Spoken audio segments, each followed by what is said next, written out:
Zion classics TV news time. നമസ്കാരം.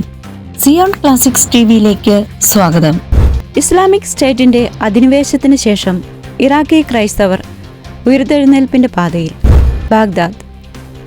Islamic state വടക്കൻ ഇറാഖിലെ നിനവെ മേഖലയിലെ ക്രൈസ്തവരെ ആക്രമിച്ച് അധിനിവേശം നടത്തി ഒരു പതിറ്റാണ്ട് പിന്നിടുമ്പോൾ മേഖല പഴയകാല ക്രൈസ്തവ പ്രതാപം വീണ്ടെടുക്കുന്നു.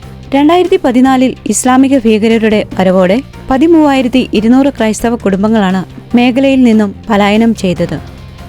പൊന്തിഫിക്കൽ സന്നദ്ധ സംഘടനയായ aid to church in need വെളിപ്പെടുത്തി 9,000 ക്രൈസ്തവ കുടുംബങ്ങൾ ഇതിനോടകം മേഖലയിലേക്ക് മടങ്ങിയെത്തിയിട്ടുണ്ട്. ഇറാഖിലെ പ്രധാന ക്രൈസ്തവ നഗരമായ ഖൊരാഗോയിൽ അധിനിവേശത്തിന് മുൻപ് ഏകദേശം 500,000 ക്രിസ്ത്യാനികൾ ഉണ്ടായിരുന്നതായാണ് കണക്ക്.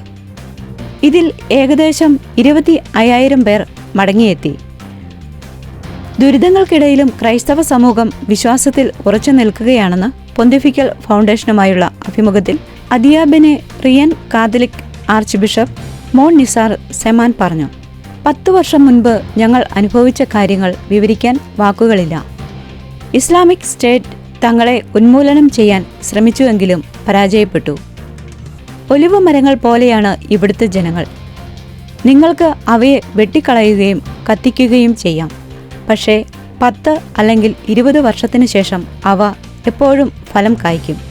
ഭീകരർ എല്ലാം പരീക്ഷിച്ചു, പക്ഷേ ഞങ്ങൾ ഇപ്പോഴും ഇവിടെയുണ്ട്. സഭ എന്ന നിലയിൽ പ്രത്യാശയുടെ കിരണങ്ങൾ പകരാൻ ഞങ്ങൾ സാധ്യമായതെല്ലാം ചെയ്യുമെന്നും ആർച്ച് ബിഷപ്പ് പറഞ്ഞു. ഇസ്ലാമിക ഭീകരരുടെ അധിനിവേശത്തെ തുടർന്ന് നിനവെ താഴ്വരയിൽ നിന്ന് 1,00,000 മുതൽ 1,20,000 വരെ ക്രൈസ്തവർ നിർബന്ധിതമായി കുടിയിറക്കപ്പെട്ടു.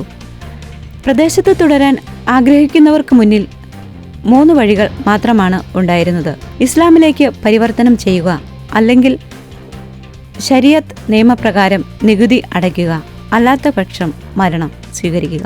എന്നാൽ ഒരു ക്രിസ്ത്യാനിയും ഇസ്ലാം മതം സ്വീകരിച്ചതായി തങ്ങളുടെ പക്കൽ രേഖകൾ ഇല്ലെന്ന് പൊന്തിഫിക്കൽ സന്നദ്ധ സംഘടനയായ aid to the church in need വെളിപ്പെടുത്തിയിരുന്നു.